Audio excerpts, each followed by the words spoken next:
watch an ad. 3, 2, 1, skip the ad. No, why she's like in the car, she's crying. Don't cry, girlfriend. Okay, so it looks like, as I'm looking at this video, she got out of her appointment. Her eyes are a little bit red and irritated. Looks like she's been crying. It could be normal, especially if you have sensitive eyes. You're not supposed to come out of your lash appointment, obviously, with like puffy red eyes. It means probably have like an allergic reaction. Maybe next time you go to your lash check, maybe ask for a sensitive glue. She's so cute. I love her. I love her little accent. So cute. Oh no! See, I'm looking at this set as an eyelash extension artist, and yes, as lash artists, I feel like, well, anybody in the beauty industry, we're always, especially me, I'm always checking out people's eyelashes. Like, I'm walking through the grocery store and I'm like looking at people's eyelashes, like, who did your set, you know?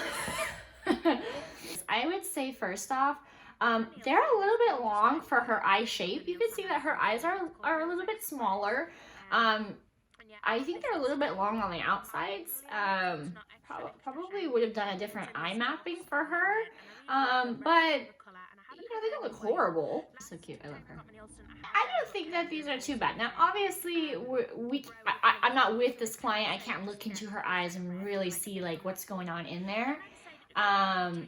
She said something about her eyes were stuck when she was finished. This happens sometimes, you guys.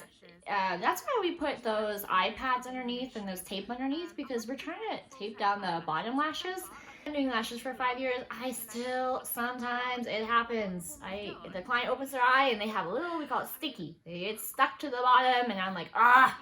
So what I do with those is that sometimes I'll just take the eye like this and I'll just go like this, boom, and I'll just pop it. I'll just pop it open. Most of the time it works like that. Sometimes it gets more confusing and I've actually literally put the lash on the bottom lash and then I have to figure out, you know, how to take it off. That happens. So if your eye is like so stuck together, it means that the tape moved, or the eyelash pad moved.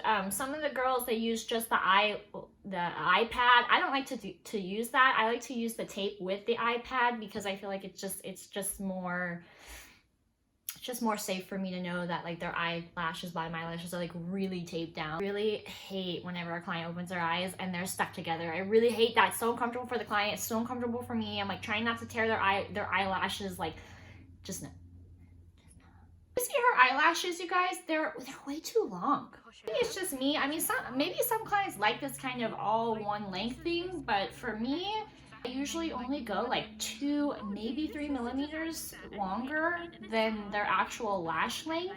Some girls like them really long, and I try to always, you know, maybe talk them out of that. But if they're really insistent, then I'll put some spikes on there that are longer, that creates this like illusion that we've done a longer set. So when you do them too long on the inside like this, you guys, one, it doesn't look natural, and two, for the client, it can start getting like really annoying when they open their eyes. You know, you feel something pokey right here on the inside of your eye. It's like, ouch, it's like annoying. I mean, on that video, I wouldn't say it was a disaster. Maybe, you know, sometimes, you know, lash artists, I mean, everybody in life that's doing, you know, like your job, I mean, you have off days and things like that. I don't know how the lashes are the lash, what am I trying to say? I don't know what the lash look is in the UK.